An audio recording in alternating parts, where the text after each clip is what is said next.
What's up, everyone, and welcome to Project XTalk, an Xbox podcast, episode number 177, presented by Save the Game Media. I'm your host, Kevin, and on today's episode, we're going to talk all about those tasty Hellblade 2 previews. Has the Game Pass deals for indies really dried up? We got Xbox diving into AI and so much more, but before we get into all that, got to introduce my co-host, JamPackSam. How are you doing, my friend? What's up, man? It has been a wild week, as Mhm. always, but I'm doing good. How about you?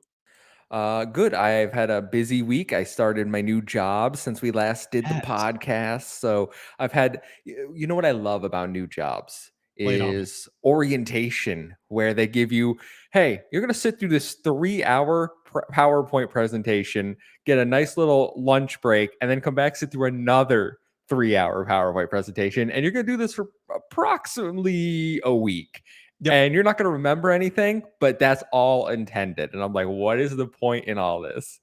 Yeah, you just check off the boxes, but orientation week is always a good one whenever you start a new job because like you said, it's kind of like you're easing into things. It's almost like you're still in the in between, but it's like you've got like paperwork to do basically. So enjoy Mhm. it while it lasts. I'm sure it'll be right back into the nitty-gritty of the day-to-day before you know it. Oh yeah, for sure. And today was my first day actually in the office because it's been virtual Oh, orientation. So I had to we had a snowstorm overnight here. North oh. Carolina, I assume, is all spring now. It's Yeah, all we're at warm. 57, but earlier this week it was Mhm. at 81. We were living it up in the 80s. Jesus. Yeah, I think we've hit 86 if I'm not mistaken so far. So, How do you people live down there? I mean, sweating all year oh, I'm round. living the dream, man. I'm out running, breathing in the green air that's green right now, filled with pollen, you know? Oh, Oh, well. it's like I gotta just explain this, and like I Mm. know Luke that listens to the show will get this, but like we're at that stage in North Carolina where you breathe it in, and it's kind of like right after you take a hit of Fun Dip, where like you've got chalk in the inside of your mouth. Like that's how much pollen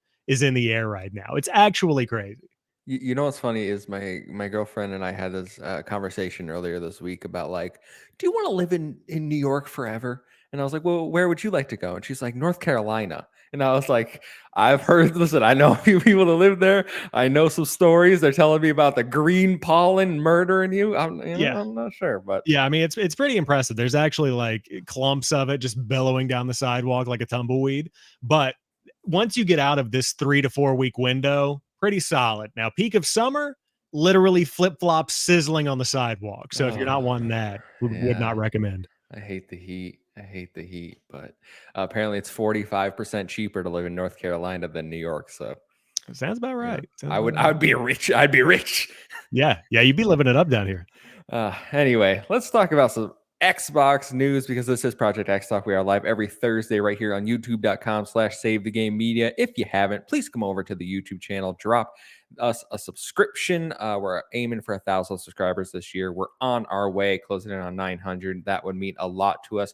If you can't support us on YouTube, catch us on the audio feeds every Friday morning, audio feed of your choice. We will be there. Apple, Spotify, Google, whatever you want. Drop us that 5-star review while you're over there. Helps us in the algorithm, gets us more exposure.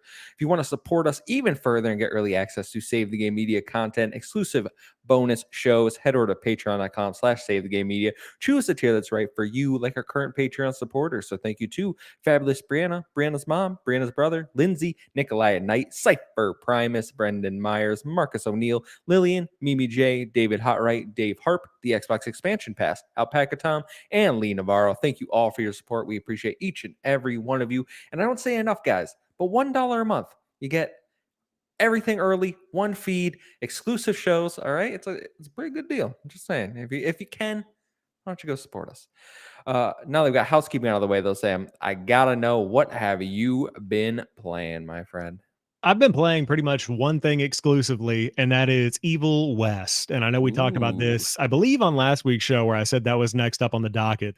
But so far, I'm really enjoying it. I'm definitely rounding the corner on the end of the game. Like I probably have 1 to 2 missions more. I haven't looked up, and I don't want Hmm. to do any spoilers or anything, but yeah, I dove in. My expectations were low. Like I didn't really have any kind of like, this is my game of the year, Game Pass, like best thing I've ever played. I just wanted some dumb fun. And the way that you talked about it last week made it feel like dumb fun. And lo and behold, It's dumb fun. Yeah, Now, it is. I will say the plot better than I thought. Better than I thought. Really? I am enjoying the plot to the point that I'm like paying attention, keeping up with it, which is a very low bar to set, but I'm really enjoying what it's delivering, and I'm having a good time with it. So I'm definitely going to round it out either tonight or tomorrow for sure. Definitely going to roll credits on that, and I'm not going to grind through achievements or anything. But No. for like a little double A Game Pass game, absolutely the kind of thing that I love to see. And I know that I was on the Patreon exclusive episode of XEP earlier this week, the community episode, and I was talking about Evil West, and it was kind of the same thing where Double A is just thriving in a really cool way Mhm. right now, and Evil West is a good example of that.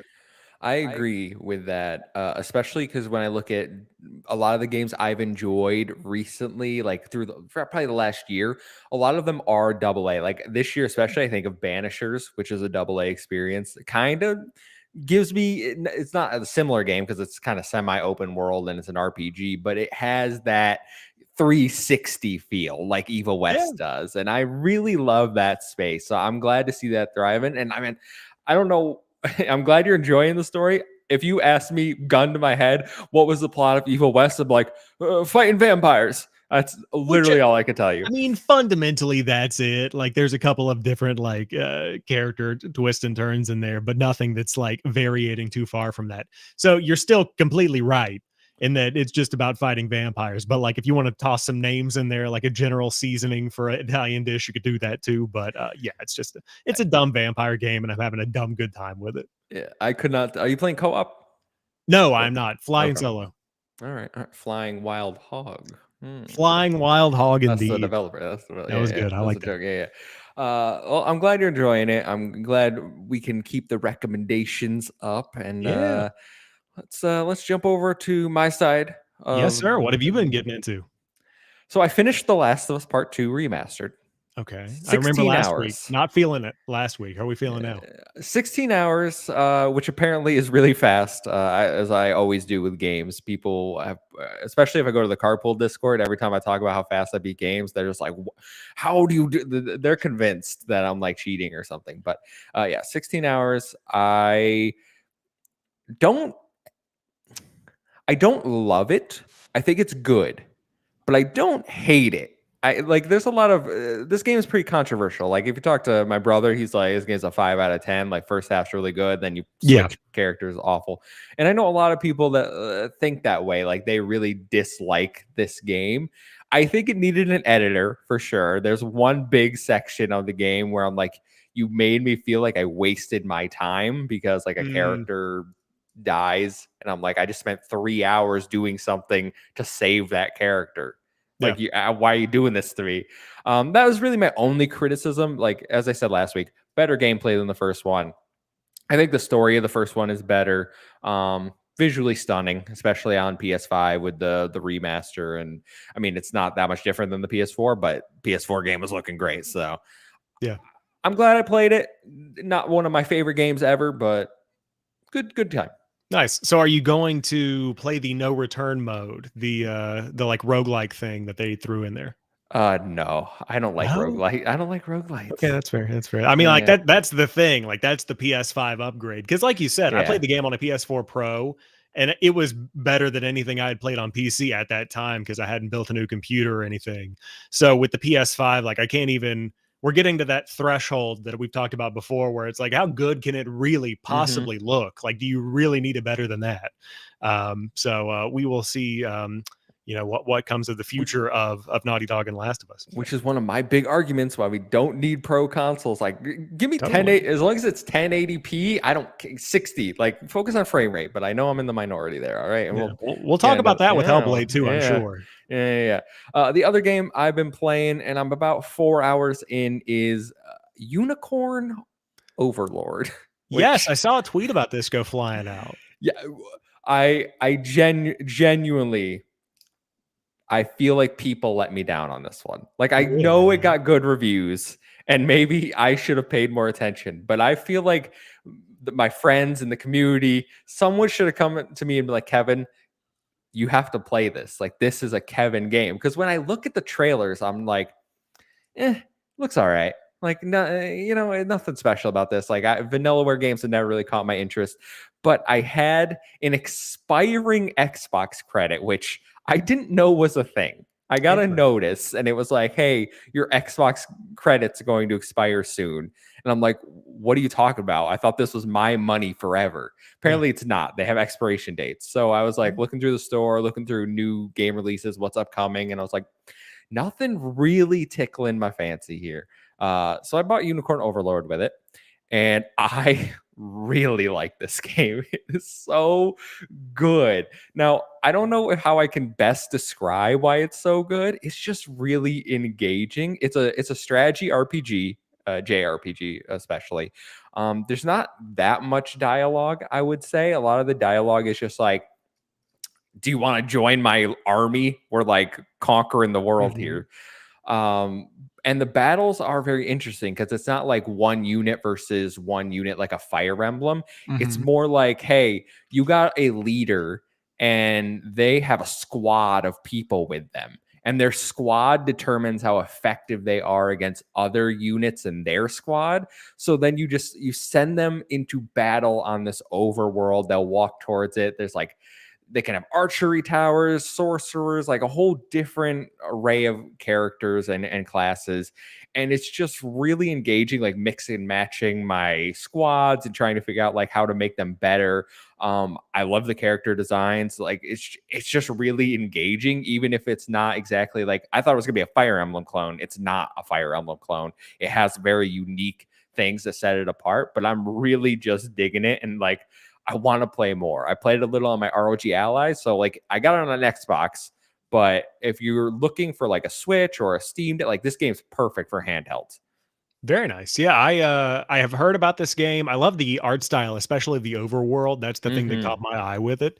But everything in the game itself is hand drawn, right? Like that's one of the draws Yeah. of the art appeal, no pun intended. Yeah. Vanillaware loves doing that with their art styles, and it's really gorgeous. At first, it's interesting because like the animations, you can tell it's hand drawn. Like that wasn't made by like a normal traditional it doesn't look like a traditional game. Is Yeah. what I'm saying. It almost looks like a cartoon. Yeah. The best way I can say it. Interesting. Yeah, I don't know if I'll ever check this one out because, like you said, this is a Kevin game. This is Hmm. not a Sam game. I can tell you that right now. Main story is only 38 hours according to how long to beat. You somehow made me want to play it even less with that sentence, but I'm glad you're digging it. You know, it's always fun whenever you poke around and it finds something you enjoy. Like I'm thinking about Hard Space Shipbreaker that I just randomly played the other week. And I was like, yeah, I'm bored. Need something that takes 3 brain cells. Turns Hmm. out, like, I'm waiting on it to go on sale on the spring sale so I can go back and play more of it. And it sounds like you kind of had that same experience with Unicorn Overlord. So that's Yeah. neat.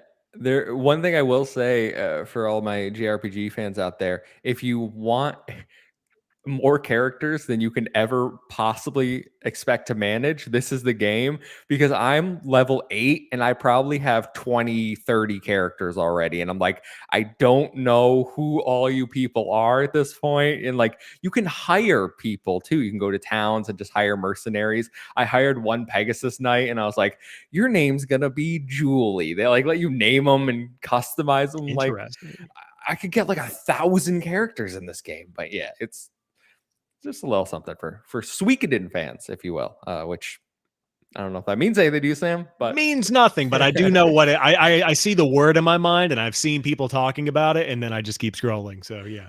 all right. Send that Well, message out to your people, go for it. yes, my people that listen to the Xbox podcast for the JRPG talk. Yeah, well, That's they're what we're doing here.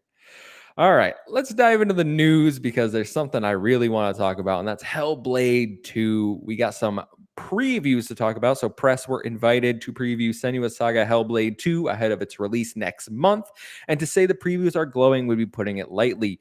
Simon Candy over at IGN says, quote, I was able to sample Hellblade 2's practically palpable atmosphere delivered via immersive visual and audio techniques. In fact, immersion is the word that powers each aspect of Ninja Theory sequel. Everything from its character focused storytelling, high fidelity art design, and meteor revamped combat is there to envelop you in Senua's world.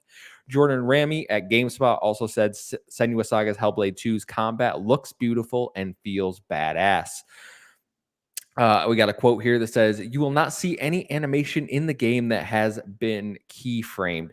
Mocap is completely different. However, we want to stage combat in engine. We can film that exactly on the stage, and there is no retouch at all. That's what we strive for, to give a cinematic feel to our combat, creating combat in the same way that the narrative team creates its cinematics. If Senua gets hit, it triggers something. If she kills an enemy, it triggers something different, and so on.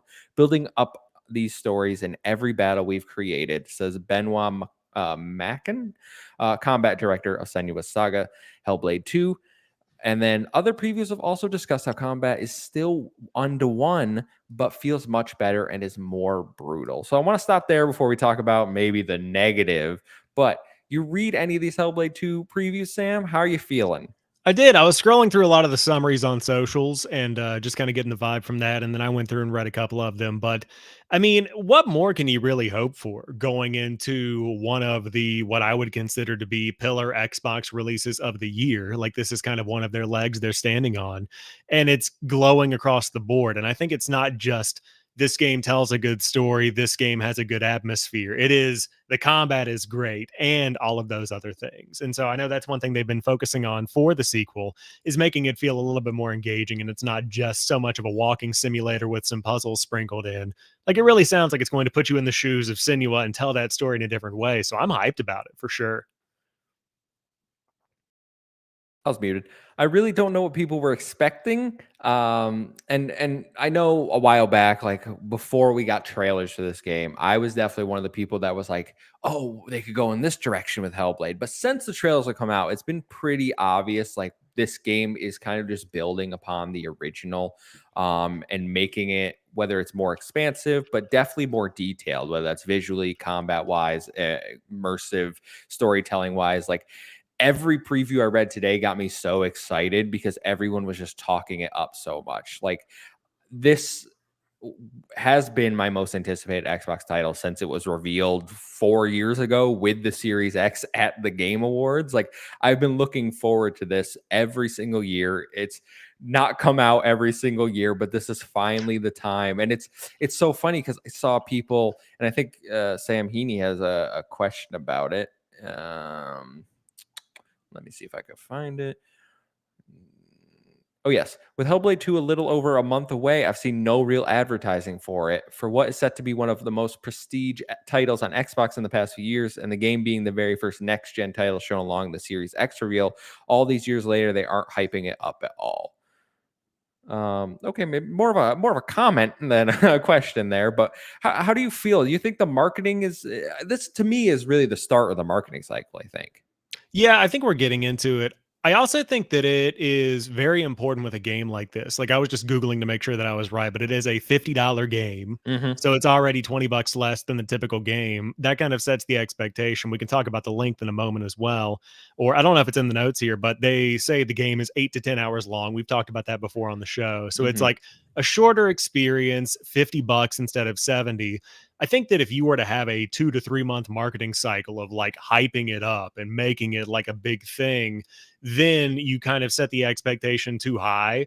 And then people go in, they wrap it up in a weekend, and it's like a great 8 or a 9 of a game, but it's only a handful of hours long. And then people say, this is what Xbox had to bring. What's going on here? Like, if you do too much marketing, then it can kind of backfire in a way that you don't really intend it to. So I think a month or, a couple of weeks of marketing going into it'll be perfectly fine. And then by the time that it comes out, enough people will have heard about it through Game Pass or whatever you might have to probably give it a little bit of oomph whenever it finally lands.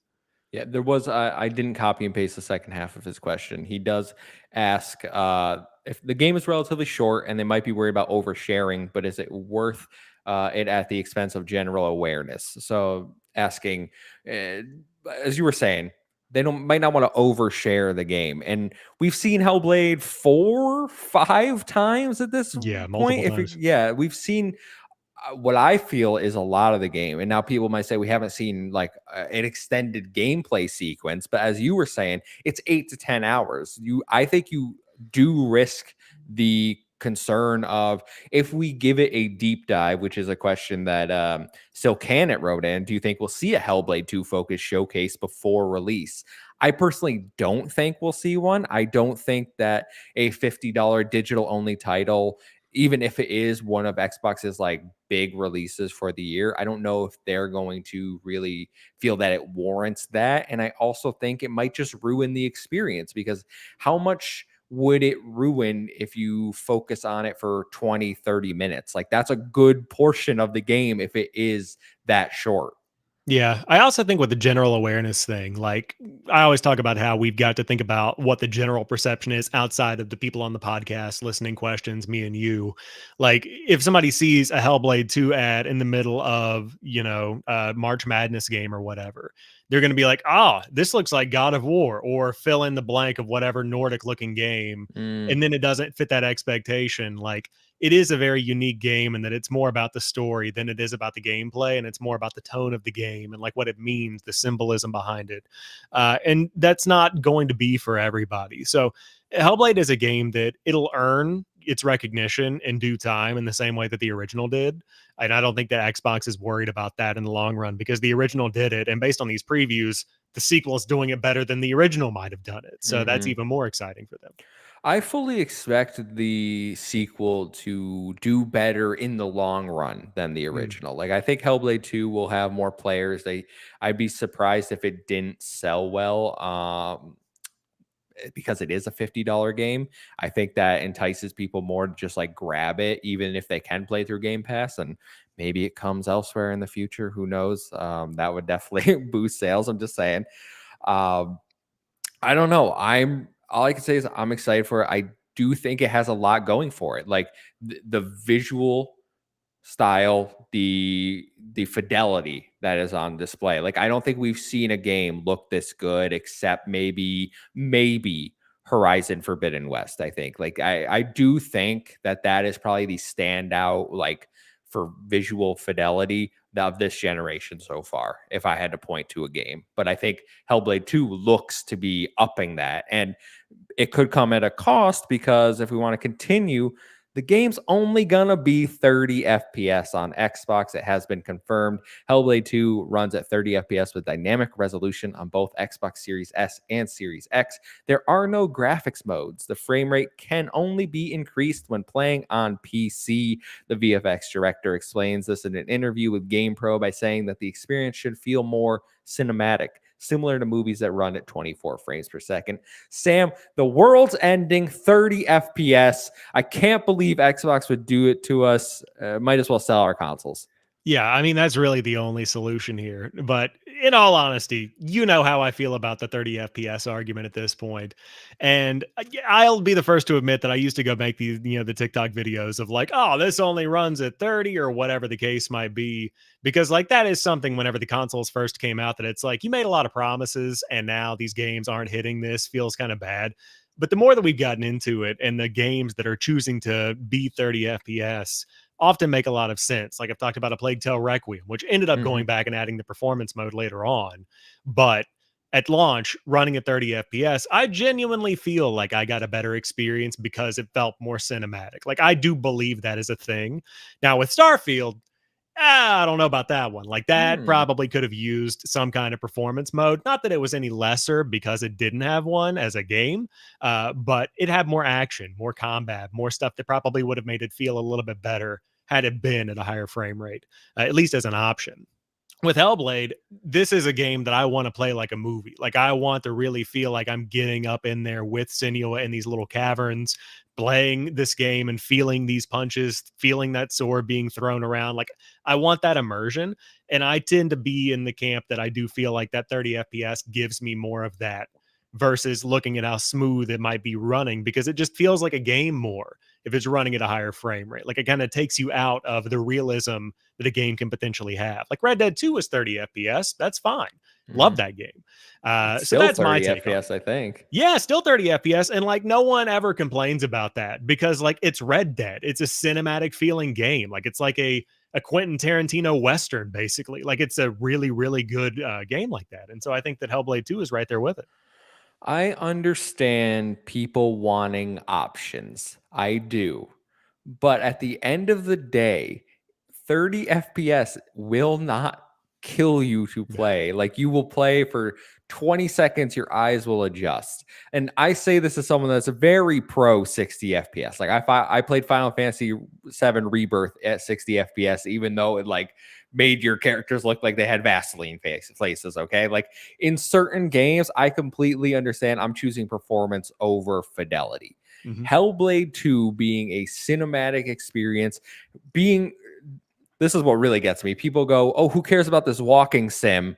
and then get mad that the walking sim's not 60 FPS. Like, pick a lane, people. What do you want? All right.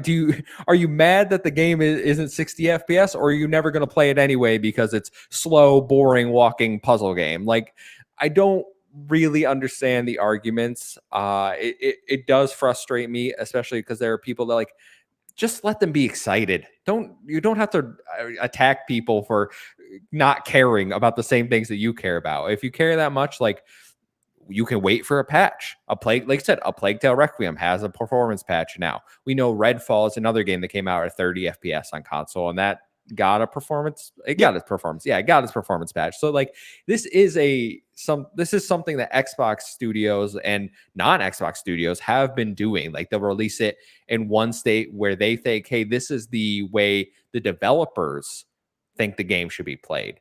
And then a performance patch will come after hearing feedback, maybe understanding like some bug fixes, how to improve the game more over time. Like, they're not saying no performance mode ever.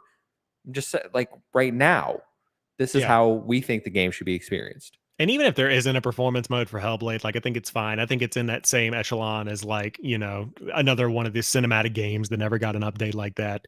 But I think you make a good point of that it comes down to the type of game. And like I mentioned Starfield earlier, that's one that I could see the argument going both ways. Like I played through the whole game on my Series X, perfectly fine, 30 Me too. FPS, no problems. But a game like Evil West, whenever you boot into it, it is in the quality mode. And immediately, like I'm flinging, or it was for me. I don't know if it was for you, I but played performance, but yeah. yeah, like I boot into it and it's in quality mode and I'm trying to do like the fast shooting and I'm like, this does not look as good as it could. Switch it over to performance, buttery smooth. And so like it is a high action game. I want that for Evil West. For Hellblade 2, I want to see like the scruff on this giant troll's face that's crawling out of the mud in this cavern. Like I want the details in it. And the performance doesn't really matter in my mind comparatively. Um, but I also do think you walk like a really fine line of a game like Redfall. That's probably development issues where like it should have Yeah. been ready at launch versus a Plague Tale where, like you said, they listened to feedback, they optimized some more. And so it's a blend of both where they had more time in the oven and they heard what fans wanted. And then with Hellblade, it's an intentional cinematic decision based on the type of game they're making. So everybody's got a different reason for being at 30 FPS for one reason or another. And they all kind of vary in terms of their validity sometimes. Yeah, no, like I said, I completely understand people wanting options. And Ghostly March in the chat, after playing Final Fantasy 7 Rebirth at 4K 30, I'm totally fine playing that mode if it makes the game look beautiful, which Yeah. Hellblade 2 undoubtedly will look beautiful, because we've seen capture footage from the Xbox Series X. And like, I don't know, it says dynamic resolution. I have to imagine it's 4K and then maybe down to 1440p. Like, if they're Yeah. really keeping it at 30 FPS, that's what I would aim for. If it dips crazy low, then I would think, okay, we got some optimization issues here. Yeah, no, I mean, I think that hopefully this is one of those examples of a game being able to really push the hardware to its limits and being able no limits, got to get the promo in there. Mm-mm. But hopefully you can really push this game to its limits by using that dynamic resolution and it's just releasing on Xbox console hardware at least initially. Like it could come to PlayStation. We can talk about that after this because I would love your thoughts on that. Mm. But hopefully they can really push the power of the Series X to make it look as good as it possibly can. And this could be the game. Like this is what Series X can look like if you have all stops pulled out and it's just looking quality wise as good as it can. Yeah, absolutely. Sam Heaney had a bunch of questions this week. He was really going in. Go give him some hate, love, whatever you want over at No Yeah. Limits. But he wrote in and said, with the announcement of Hellblade 2 being hard locked at 30 FPS, a trend has emerged. The last two major titles on Xbox, Starfield, and now Hellblade 2 and Redfall, if we want to be, three.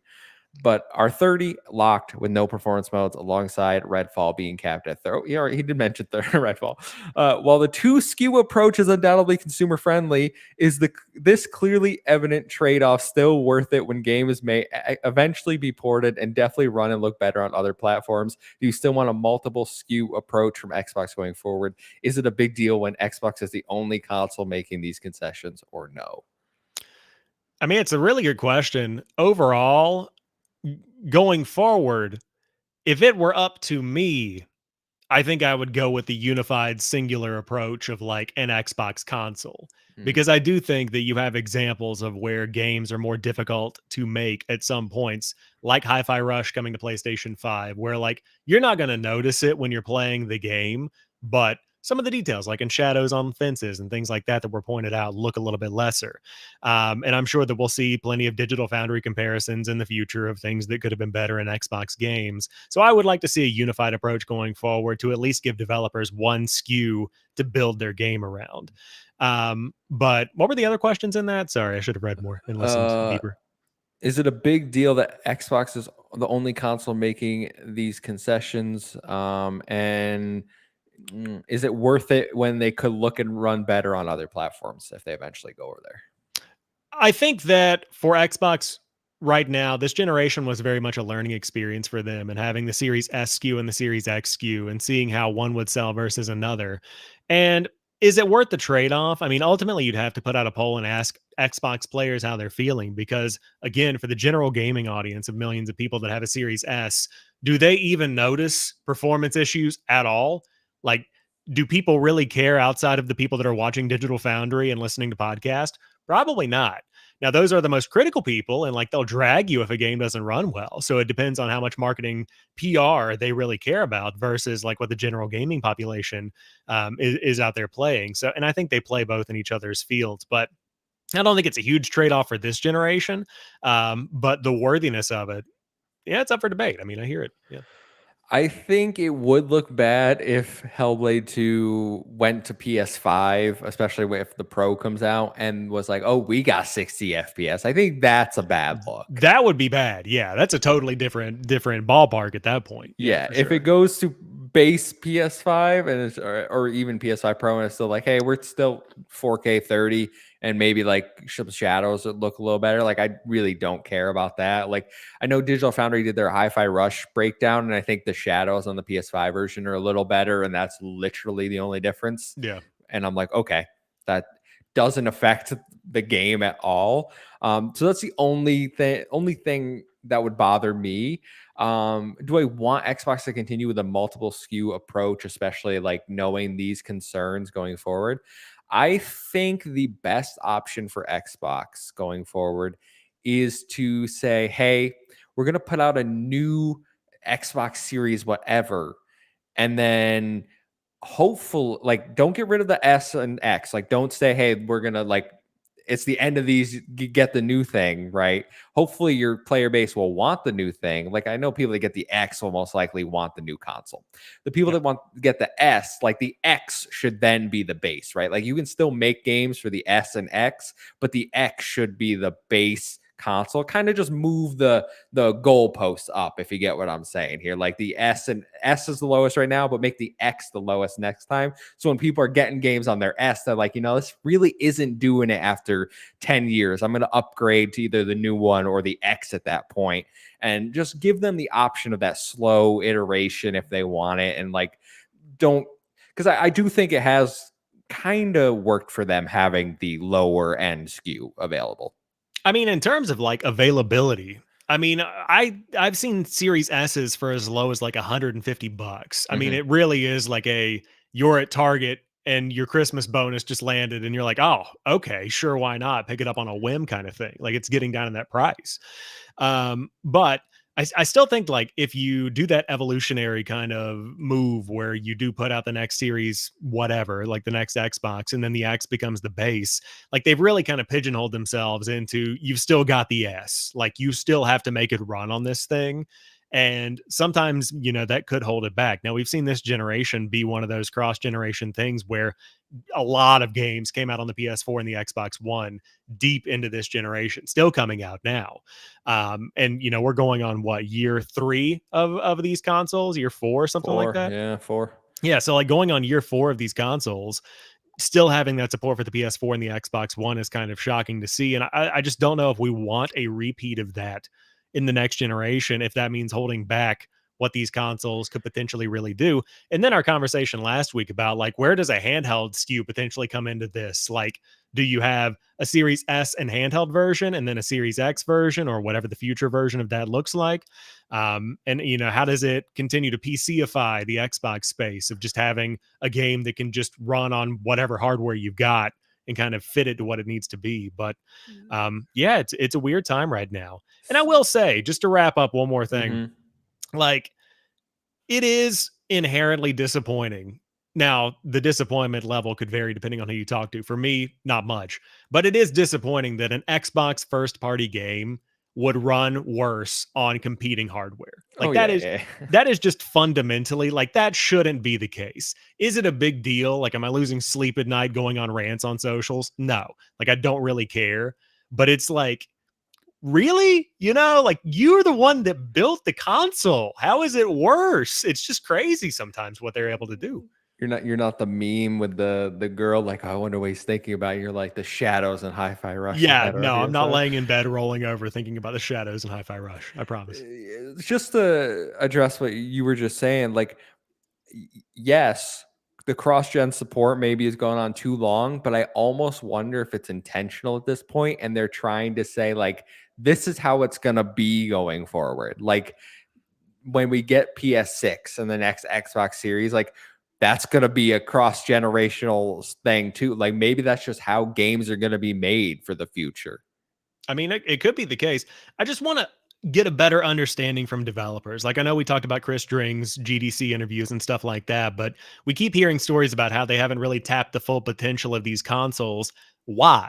Like, why haven't you tapped that? Is it that you are being held back? Because we've heard people say that the Series S is holding them back. We've heard others say that they aren't. Like, it's Hmm. hard to get a general consensus across the board of like, why aren't we pushing forward more in this generation? And it could be a variety of things: COVID development, hardware holding it back, games not being optimized, engine issues. Like, I don't know what the general reasoning is. But yeah, it could be the new norm for sure. Yeah, we'll wait and see. But May 21st, Hellblade 2. I'm looking forward to it. Yeah, I've had it. I've had that little file for the pre-install since the January developer direct. So very I'm cool. I'm here. I'm ready for it. But let's move on to story number 2. Has the gold rush for Game Pass deals ended for indie games? Sam, Megacrit and Red Hook, the developers behind Slay the Spire and Darkest Dungeon, respectively, recently spoke with PC Gamer at GDC regarding the current state of indie game publishing. Both developers said that, quote, the deals some small developers have come to rely on for funding in recent years, like Epic Game Store and Xbox Game Pass, are no longer what they once were. Casey Yano, co-founder of Megacrit, stated, quote, I talked to at least 5 small teams, like 35 members and under, and they're like, cuts, cuts, cuts, funding canceled. Talks that were going on for a year canceled. Chris Barassa, director of Darkest Dungeon, said that, quote, Microsoft's deals are for getting games on Game Pass have come down in scope. So I saw this going around the day after we recorded last week.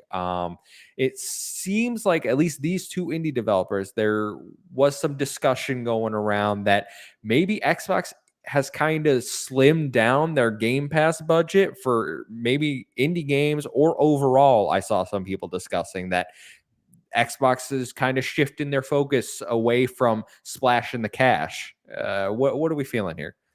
I mean, I think that it could be the case. And when I look at this comparison with Epic Games and Xbox Game Pass, I think a lot about how the streaming wars kind of went down, not the Netflix and the Amazon Primes and whatnot, but talking about like Mixer and Facebook gaming and Twitch and whatnot. And there was like a lot of money in that space for streaming competitors a couple of years ago, whenever the streaming boom was really coming around. Like, you saw Twitch blowing up. And so a lot of Hmm. people wanted to get in on that. Microsoft got in on it with Mixer and integrated that directly into Xbox.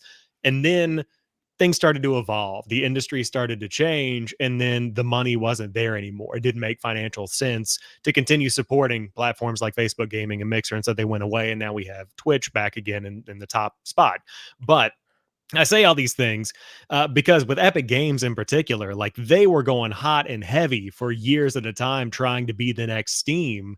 And at some point, you've got to look at your strategy and say, we're not going to be able to do that. Like it's just not going to pan out the way that we thought that it would, because you can keep funneling money into it. You can keep putting out these Stormtrooper Fortnite skins and random stuff that people buy, but it's still not going to make you Steam. And with Xbox Game Pass, like they were trying to grow this thing as much as they could, and they did because they landed so many good deals, and they still land good deals, and there's still good games coming to it. But at what point are you like, we don't have to keep going in the way that we have been? And does that ultimately impact your bottom line at the end of the day? Because right now, have I noticed like a decline in the quality of games? Not overall, but I do think if you went back and compared some of those earlier Xbox Game Pass drops to what we get today, like it's just not on that same level, because so many of the games that we had before are still in there, or are getting sequels that will be in there shortly, like Hollow Knight and then Mhm. Silksong. But it's just a different space in the industry right now comparatively to where we were 4 or 5 years ago when these things were starting to come around. So I think it makes sense for the deals to kind of decline a little bit. I want to address Epic first, because we know Epic laid off a ton of employees towards the end of last year. I think it was they almost closed Mediatonic, the team that made Fall Mhm. Guys. Like they were not in a good place. And the one thing they said was, "Oh, we're still going to give you your free games. Don't worry about that. Like we fired all these people. We got to save some money, but the free games are still there." And I do think the quality of Epic games has kind of declined, at least from what I've noticed. I noticed a lot more repeats recently, so I can definitely feel that. But it does seem like Epic made a conscious decision there where they were like, "Hey, we had to fire a bunch of people. We can still give free games, but we need to look at what we're giving away." Yeah. Is how I interpreted that, which makes sense. I think anybody really, at least me, like I've never thought of Epic as like, oh, they're funding the indie scene with their free games. Like that's never been my take on Epic Game Store free games. I always treat that as like, oh, that's when you're at the end of your life cycle, you sold all you can sell. They'll give you some little revenue to get it in your library, like old games. That's how I've always looked at Epic Game Store. So I was a little surprised to see them thrown in there. Epic Xbox Game Pass though. I just want to let everyone know this is what I told y'all for years. All right. Go back 100 episodes of X Talk. You're going to hear me say, what does the future of Xbox Game Pass look like? It's not third party day and date. All right. We were sitting here pretty with Outriders. All right. That's not the norm. Okay. The norm going forward, as I've been saying for a while, is Xbox first party and small indie games. And not every indie game, select indie games. And I think it's really interesting that like Slay the Spire and Darkest Dungeon devs are talking about this, because there's a lot of indie games coming to Xbox Game Pass this year, day one. Like Another Crab's Treasure is coming, Little Kitty Big City's coming, Silk Song is coming, which I know is probably the biggest indie game you could get out there.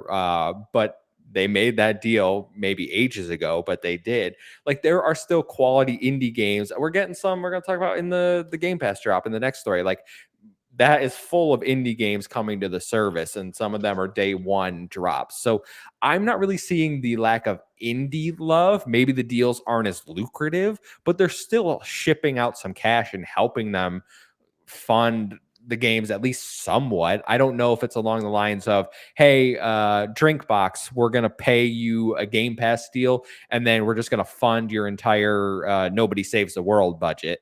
I don't know if it's like that anymore. They could be talking specifics like that, but in terms of indies getting deals, I'm not seeing the lack of that.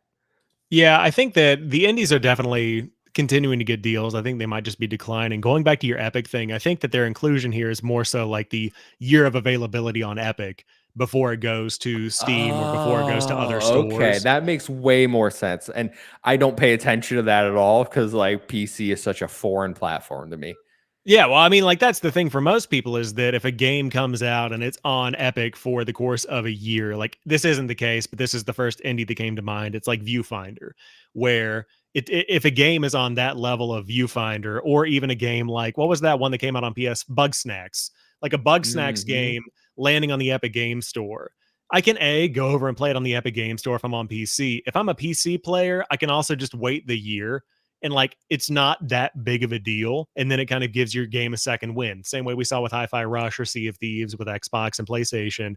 Like I think that's where they're coming from, and that those deals might be starting to kind of decline. But yeah, I think it's just an adjustment for the industry overall too. Like we all know that there are budget cuts and stuff along the way that are trying to make these companies more money. Like that's just what it's doing, unfortunately or fortunately, however you want to look at it.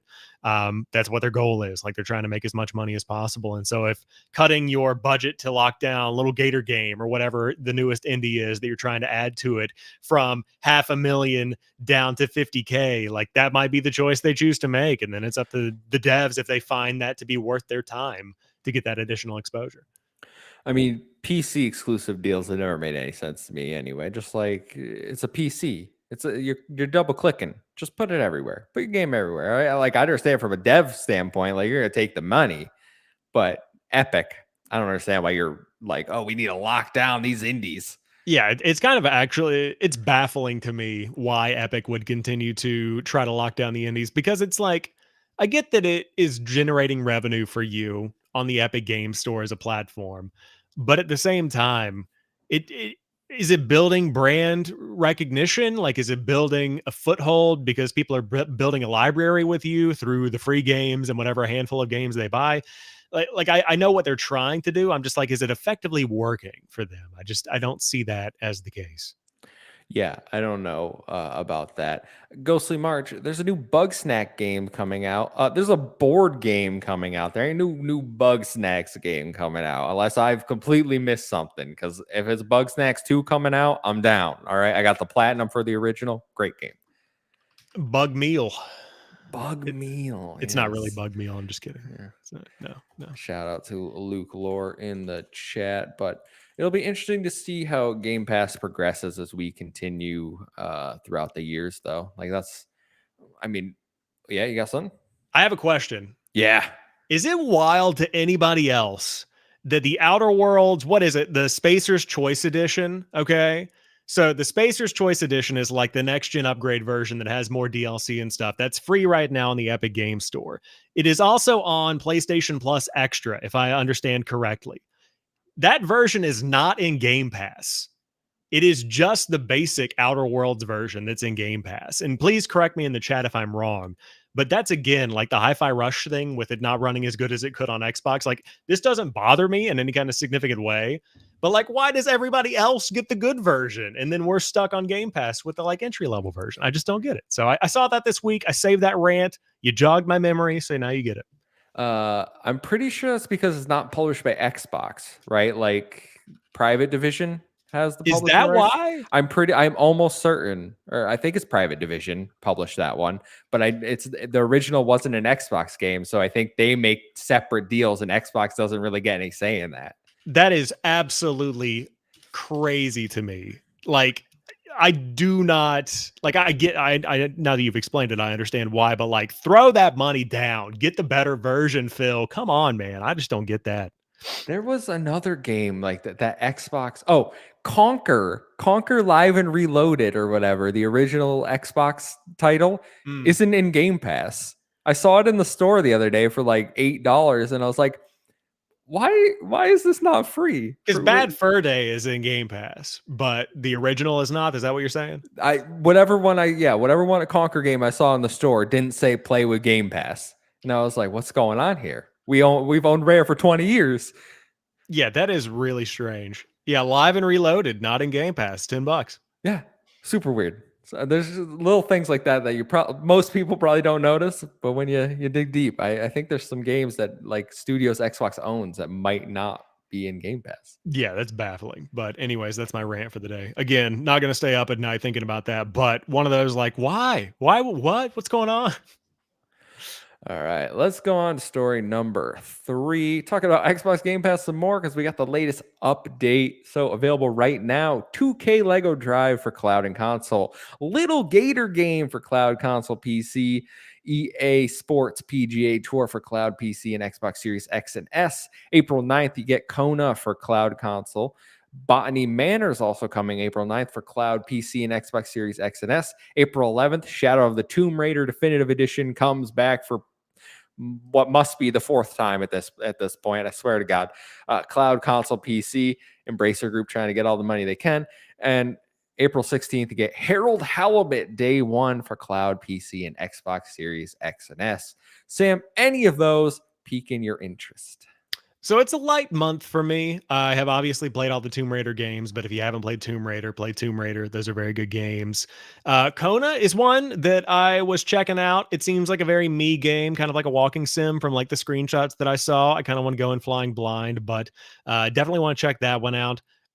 Little Gator Game, that's one of those ones that it's like, again, one of the 2 brain cell end of day games where I just need something to play, kind of like Donut County or Country or whatever that game was, where you put holes in the ground and suck stuff up. But Harold Halibut is kind of like the big get, I think, for a lot of people here from what I've seen online of like, this is one of those little indie darlings that people are always over the moon about and people have been following along with, but kind of a light month for me. How about you?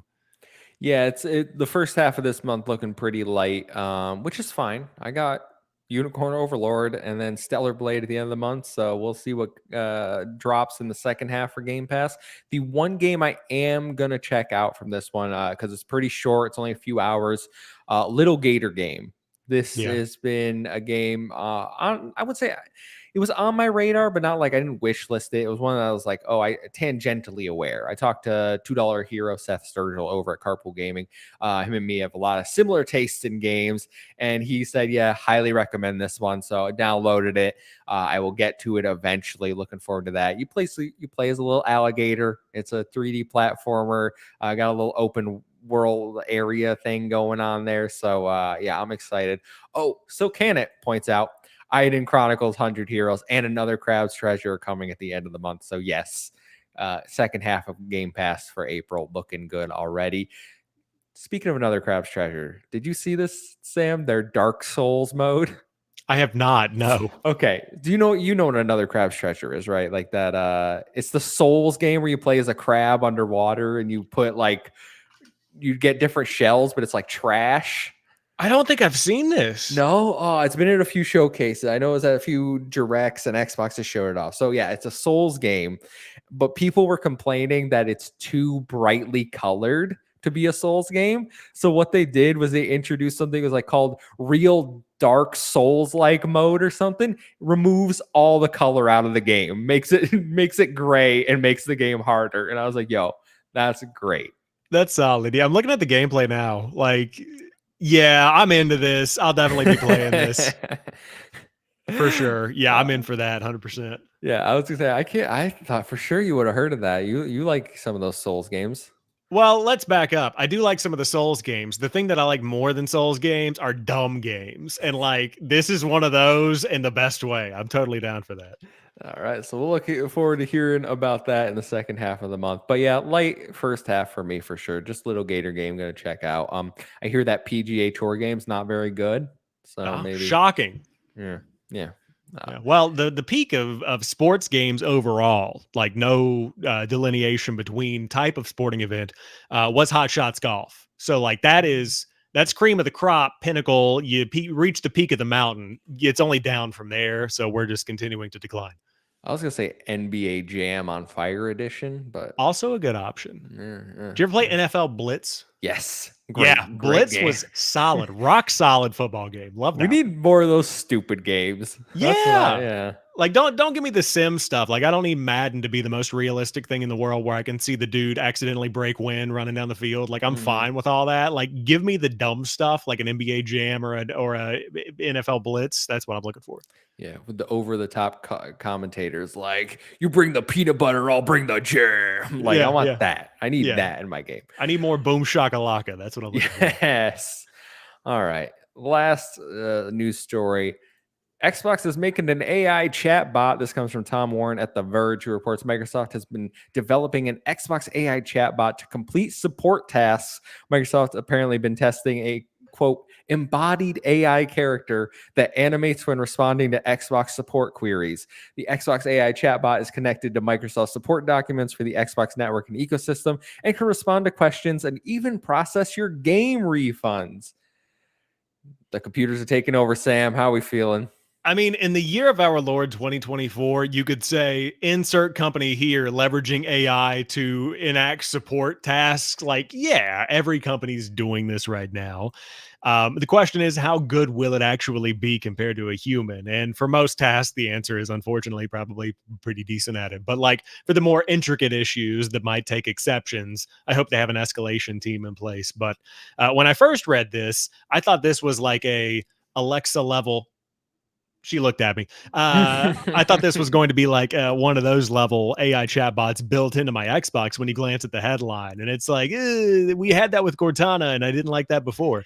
Yeah. But like, this is fine. It's the evolution of society, I suppose, I rem- unfortunately. I remember every time I turned on my previous PC, Cortana was still like there, Yeah. and I would get the thing. It's like connect to use Cortana. I'm like, I don't want to use Cortana. I have no interest in Cortana. And then they were like, we're killing Cortana, and I was like, okay, thank you. I don't have to get these notifications anymore. Um, I'm completely fine with this. Like, if there's ever a case where I'm like, yeah, the AI could do that, this is it. I don't need them making art or writing our games or Yeah. any of that. This is what I'm here for AI for. And I assumed that they were already doing this somewhat, especially for game refunds. Like, I asked for a refund for Tales of Kenzera because it's coming to PS Plus, and I was like, well, I love support a developer, but I love free 99 a little more than that. You know what I'm Yeah. saying? Yeah, I'm gonna play the game still, but I asked for a refund, and like every time I've asked for a refund, it's instantaneous, and I'm just Mm. like, I assumed AI was just doing that. They're like, the game hasn't released. The AI bot knows. Give me my money back. Yeah. I wonder if it's like because that game hasn't come out yet. So you just No. canceled a pre order, right? Yeah, well, it did. I can't. I did get a refund for Star Wars Battlefront after it came out, though. So like Okay. that Yeah, has I feel happened as like well. those are the ones that are like manually done. If you've started, like, does Xbox have like a 2 hour window where if you play less than 2 hours of a game, you can get a refund or something? I don't. They've never. They don't specify a specific time frame. It's very vague. It says like has to be within. I think it's 2 weeks of purchasing, and it says not a significant amount of time, which could be 2 hours, but they don't tell you the time limit. Yeah, that's interesting. I know that, like, I would assume that's probably the stuff that is or has been handled by an actual living, breathing person. But the stuff that's like cancel pre-orders and getting your money back before you play and stuff, I'm sure could and will be automated. So we'll see what happens. I know I've returned so much stuff to Amazon. I'm probably on a hit list. So if they're anywhere as good as Amazon is with their returns, you'll have happy customers, and unfortunately, people are just getting phased out of society. It seems. You know what? That's a good point. I've been using Amazon chatbot to return stuff for years and never questioned it. So I would say out of the last 10 things I've gotten on Amazon, I have probably returned 8 of them. Like wow. I am Whole Foods. I've never bought an item that's edible from them, but I'm walking right up to that counter to bring back my Amazon box. I'll tell you that much. Gee, I go to Kohl's. Oh, Kohl's, yeah. I can't Kohl's. remember the last time I bought anything from Kohl's, but I'm I've never taking my bought stuff anything back. I've never bought anything for Kohl's, but they're my pickup. They're my Yep. drop off location. So I'm like, Yep. here you go. And it's never in like the box or like I've returned them stuff that's just like completely ripped open. I'm like, It's crazy. you can fix this. There was so I accidentally ordered dog food instead of cat food this week, and I was like, Mm, "Dang, that's like," because I have to buy like fancy cat food because my cat's mm. got a weird digestive system. So I ordered this accidental dog food. I hit up the chat support bot, and they're like, "This isn't a returnable item. You can just keep it, and we'll give you your money back." And What are you gonna do with it? I mean, well, I have friends that have dogs, so I'm going to give it to them. But it's Yeah. like that's the level of customer service and also like frivolous money that Amazon is at, where it's Yep. like, you peasant, keep the dog food and take your money back. It's crazy how much money they have, man. It's Yeah, wild. they did that with when I was in college, some textbooks that I was like, these never came. They're like, say they were left in your porch. I'm like, I'm standing out here. There ain't nothing Yeah. here. Turns out like they were like around the corner and like hidden. And I don't know why they put them there, but they were like, it's cool. You can keep them. I'm like, okay. Yeah, I'm that's just gonna crazy. Every now and then, like I ordered this new mic arm a couple of weeks ago, and I have another apartment complex that's like right down the road, and they always go there and deliver my stuff. So occasionally I'll have to go like steal my package back and be oh like the dude on the security camera that looks like he's stealing things, but I swear to God, it's like my name on this box. So I've had to do a couple of things where it's like, I need to return this, it's missing, and then I'll go find it later, and then it's like, oh, already yep. done, I guess. They do that for the townhouse I live because we're the townhouse I have. There's like 3 next to it. Sometimes I'll just put them over there, Yeah. and then I have to like, I'm not stealing your package. I promise. This is Yeah. mine. I swear this is mine. It's so awkward. I hate being that guy. Yeah, hate being that guy. But cool, great Xbox. Giving us a little. I hope he's a cute little character like Yeah. Clippy. I saw Clippy would be good. I saw somebody that said they should just call it the Xbot and then just like lean into it. I think that'd be good. They should. They should. Except don't put them on consoles. I don't need them popping up when I turn on the dashboard. Unless it's Clippy. Let's be Unless it's honest. Clippy. Unless it's Clippy. Yeah. Yeah. You want to play a game? Yeah. You remember how to play a game? Nah, I don't. No, can you help me? All right. Man, PlayStation should do that with Astrobot. That would be a Oh, really good. no, that reminds me. PlayStation. Well, I know I put the graphic way, but PlayStation support sucks. They have the worst. This isn't a console war thing, all right? I am PlayStation Stars level 4. Okay, one of the perks is priority customer service. I have never once gotten to talk to a human being. I have sat there for 2 hours waiting for it to connect because I tried to get a refund and nothing happened. And when you try to use their AI bot, no matter what you say, it's like, I can't give a refund if you downloaded the game. I'm like, but it doesn't work. They're like, Interesting. doesn't matter. If you download you could not have booted it up. If you download the game, you are ineligible. What game is this that you were talking about? Oh, this was years. It was the Caligula Effect 2 was the most recent one I tried to get a refund for because they announced a PS5 version. And I was like, I want that one. I bought this one, but I want that one because they announced it literally 12 hours later. Yeah. And they were like, sorry. Dang. Yeah, I guess maybe you get the 2015 chat bot and then you get the AI chat bot if you hit the priority level. I don't want to get into it, but like PlayStation Stars, what's going on over there? What are they doing with that? I got my Jim Ryan bobblehead. Yeah, but like that's the thing where it's like, is it a digital collectible thing? Is it a rewards program? I saw people saying you could buy games with it, but I'm like, can you really buy? Like, I just don't get it. Yeah, obviously, I'm not in the ecosystem. It's like Microsoft Rewards. You buy a game and then it'll give you like 500 points, and then once you have like 5,000 points, they have a list of games like Dredge is on there. I think Cuphead's on there. They're like, but oftentimes it's cheaper to just like spend the points on money and then buy because the coin equivalent will be more expensive than if you just bought it in the store. Right, I just spend it on $5 gift cards every so often. Okay, all right, that makes sense. Yeah, Interesting. All right, well, thank you for that. Love me a rewards program. Nintendo, get on it. Let's see what do we got to round out the show here. We got a few listener questions we sprinkled in throughout the show. Sam Heaney writes in with his third and final question of the show, which I probably should have put in. Actually, we answered this already. Sam, you got 2. You're done. Okay. Alpaca Tom writes in, what's your favorite orchestral video game track? Mine is Genova, Final Fantasy VII. Ooh, orchestral video game track. Question. I mean, I gotta kick it back to like the Skyrim soundtrack because there are some times whenever I'm at work and it's one of those like RTO's a real thing, but not, and then it's just empty there, and so I've got to have like music in my headphones to go through the day. And the Skyrim soundtrack with like a little bit of ambiance behind it, like a little bit of like Whiterun and it's raining kind of situation going on, and then just that it's just the best music. Bethesda does fantastic music, so yeah, Skyrim for me, I would say. This is hard because I never know what songs are like what the names of songs are. Shout out the God of War 2018 music for sure. Good. It's really good soundtrack.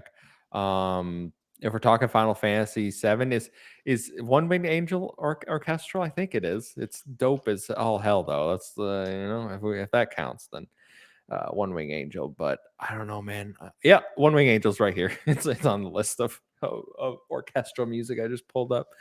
I'd probably go with One Winged Angel because I just like it's in my head constantly. I walk around, just go Sephiroth like all the time, and my girlfriend's like, "You're a weirdo. Why are you here?"